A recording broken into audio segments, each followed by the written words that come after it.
আগে সরি আপনাকে আগে সাংবাদিকতা হবে। সাংবাদিকতার ডেফিনেশনটা নিশ্চয়ই আপনি যতগুলি আইন আপনাকে বইতে আছে না, কাইন্ডলি একটু পড়ে নেবেন।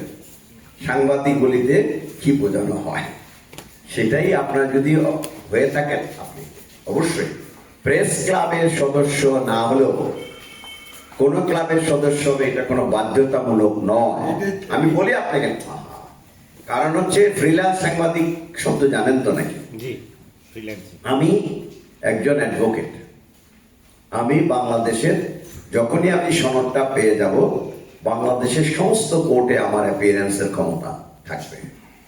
আমি সুপ্রিম কোর্ট বারের মেম্বার হই, আমি টাঙ্গাইল বারের মেম্বার হই না হই, আমি সেই টাঙ্গাইল বারের সুযোগ সুবিধা ভোগ করতে পারবো না, সুপ্রিম কোর্ট বারের সুযোগ সুবিধা ভোগ করতে পারবো না।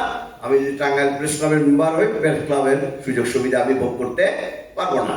তার জন্য আমি সাংবাদিকতায় আমার কোনো বাধা নেই। Thank you. Absolutely is a private organization. আপনি যদি আনরেজিস্টার্ড হয়ে থাকেন তাহলে তো আরো অসুবিধা। Maximum club is not registered. Unregistered বডির কোনো আইনগত কোনো ভিত্তি নাই। আপনার আইনগত ভিত্তি না, আমি রিকগনাইজ কাকে করবো? যাদের আইনগত ভিত্তি আছে। আমি আসার পর সবাইকে বললাম, অনেক বড় বড় অর্গানাইজেশন আইনগত ভিত্তি নাই। আপনাদের অনেক ক্লাবের, প্রেস ক্লাবের দেখেছি প্রচুর সম্পদ আছে। সম্পদ মানেই সমস্যা। উদাহরণ দিয়ে বলি, খুলনা অনেক বড় প্রেস, অনেক বিশাল জায়গা। আমি বললাম যে আপনাদের এত জায়গা জমি, এটা কার নামে? আমাকে দিয়ে উদাহরণ দিই যে আব্দুল হাকিম সভাপতি, খুলনা প্রেস ক্লাব, এই নামে আপনি আপনাদের প্রেস ক্লাবের নামে জায়গা নিয়ে কিনেছেন, হবে? কার জায়গা হলো? ব্যক্তিগত সমস্যা নাই।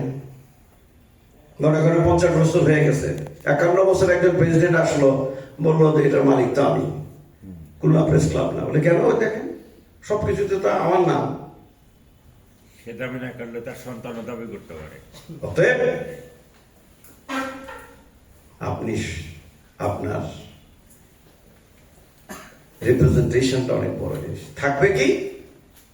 Tangail press club represented by secretary so and so বা প্রেসিডেন্ট so and so, তাও কি থাকবে? দেয়ার মাস্ট বি কি থাকবে?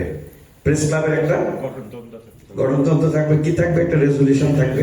আমরা এক্সিকিউটিভ কমিটিতে ডিসিশন দিলাম, আমরা এই জিনিস করছি, এই কিনছি, এটা এইভাবে হবে।